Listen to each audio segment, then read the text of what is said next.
Bonjour à toutes et à tous et bienvenue dans cette nouvelle édition du journal de la rédaction. Toute l'actualité de la région, le Nord et le Pas-de-Calais en images en 8 minutes. Et on démarre par cette première image avec un braquage, ou en tout cas une tentative de braquage à Lille-Hélène. Ce jeudi matin, des individus ont tenté de forcer une agence de la Caisse d'épargne rue Roger-Salengro. Selon nos confrères de la Voix du Nord, la police serait intervenue rapidement avant d'interpeller une personne sur place. Les forces de l'ordre, la police aurait également tiré des coups de feu blessant par balle un deuxième individu. Si le nombre exact de braqueurs reste toutefois à définir, ces derniers auraient kidnappé un dabiste, une personne s'occupant du rechargement des distributeurs automatiques de billets du côté de la Madeleine avant de le forcer à se rendre à LM. La rue Salengro est restée fermée une partie de la journée pour l'intervention des forces de l'ordre. L'actualité également dominée par les suites de la tempête Eleanor qui a frappé ce mercredi la région avec des dégâts partout, du littoral, des digues qui ont cassé notamment à Ambleteuse et à Wimereux, mais aussi la tempête qui a causé d'importants dégâts, vous allez les voir, à Marchienne dans le nord près de Douai. Le vent a emporté une partie de la toiture de l'église, projetant violemment du bois, du zinc et des tuiles bien plus bas sur la place de la ville et sur deux voitures qui s'y trouvaient. L'incident a eu lieu en pleine nuit vers 4 heures du matin, raison pour laquelle il n'y a heureusement eu pas de blessés. La place a été nettoyée, mais le toit du clocher, lui, est à refaire en urgence. Ces travaux vont quand même s'ajouter à la restructuration déjà prévue de la toiture de l'église, estimée à plus d'1,5 million d'euros.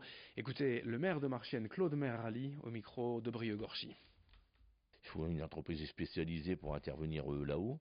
Et donc on attend le devis, hein, et puis bon, dès que le devis est là, si ça correspond, c'est l'expert qui donnera son aval si c'est ok ou si c'est pas ok. Hein, ça c'est un problème d'assurance. Et puis après nous, on attaque, on met en sécurité l'église, surtout en ce moment il pleut, donc il faut aller au plus vite pour mettre hors d'eau cette église, hein, même très très très vite, parce que bon, je n'ai pas envie que à l'intérieur ça s'abîme.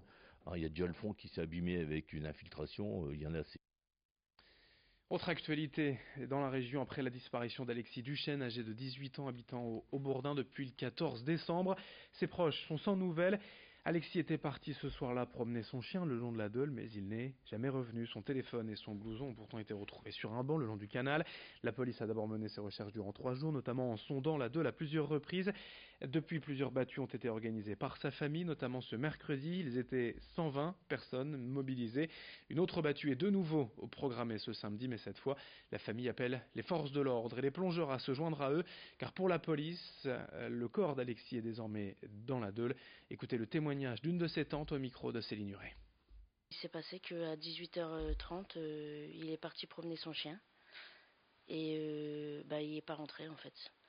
À 19h, son père l'a appelé pour lui dire qu'il pleuvait à verse et qu'il devait rentrer. Et aucune nouvelle, il répondait pas au téléphone. Quand il a quitté la maison, il n'y avait pas de comportement particulier. Toujours comme d'habitude, souriant, il rigolait tout le temps, toujours à sortir des blagues. Donc voilà, toujours pareil. C'est une bonne période pour lui. Il venait d'acheter sa voiture. Il y avait une date pour passer son permis de conduire. Son contrat de travail était reprolongé jusqu'au mois de janvier. Tout lui souriait. Il était bien, quoi. Les recherches ont duré donc pendant 3 jours.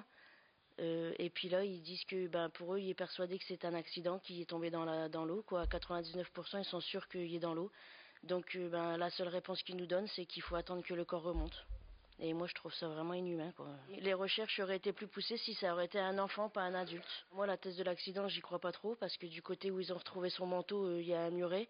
Et avec le muret, il n'a pas pu tomber, c'est pas possible. Il n'a pas sauté, il est trop intelligent pour sauter dans l'eau. Donc la thèse de l'accident, j'y crois pas du tout. Et les policiers ont dit que son manteau avait été retrouvé les manches retournées. Donc pour moi, c'est quelqu'un qui l'a agrippé par derrière et que les manches se sont retournées, quoi. On essaye d'avoir un petit peu d'espoir.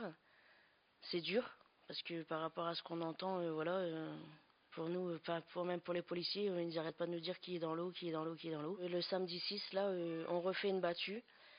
Et en fait, on appelle on appelle à un minimum de force de l'ordre ou de pompiers ou quelqu'un de performant qui viendrait nous donner un coup de main sur cette battue, quoi, et des plongeurs aussi, s'il y aurait des plongeurs qui viendraient parce que c'est inhumain de dire il faut attendre que le corps remonte, quoi. Si vraiment il pense qu'il est dans l'eau à 100% ou à 99%, il faut que c'est eux qui le remontent, il faut pas attendre qu'il remonte tout seul. Une nouvelle opération de recherche est donc organisée par les proches d'Alexis Duchesne, je vous le disais, c'est ce samedi. Rendez-vous donné aux participants à 14 heures devant la mairie d'Aubourdin. Un appel aux bonnes volontés pour tenter de retrouver ce jeune homme de 18 ans.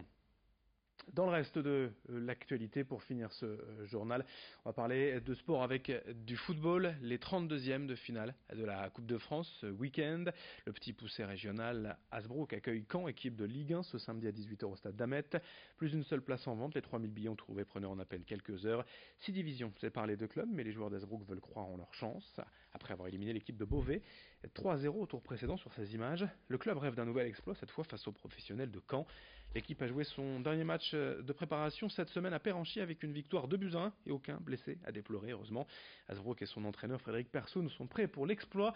On écoute l'entraîneur d'Hasbrook au micro de Brieux-Gorchy. On a un espoir, même s'il est infime, même si beaucoup pensent qu'on a peu de chance, et ben ce peu de chance veut dire quand même qu'on a peut-être 1%. Et si on a 1%, ben on jouera à fond, en espérant qu'on en ait plus. Mais voilà, c'est la magie de la Coupe de France. La magie de la Coupe de France, c'est ça, c'est les petits clubs qui se confrontent face aux gros. Je sais que les commerçants aussi jouent le jeu. Il y a pas mal d'écharpes, de maillots du club dans les divers magasins. Et là, je viens d'apprendre que les 3000 billets apparemment ont été vendus. Donc en une soirée, ça a été vendu, ça ouvre la ferveur. On attend du monde, 3000 personnes, ça va être une belle fête. Allez, pour finir, le programme complet de ces 32e de finale pour les clubs de la région. Ce samedi à 15h, le LOSC se déplace au Mans. Hasbrook face à Caen, je vous l'ai dit, c'est donc ce samedi 18h. Dimanche à 17h30, Dunkerque affronte Metz. On en parlera tout à l'heure dans nos prochaines éditions. Lens contre Boulogne, le derby du Pas-de-Calais, c'est lundi 21h au stade Bollaert. Voilà pour l'actualité régionale. Dans un instant, à suivre vos prévisions météo. Très belle journée à toutes et à tous.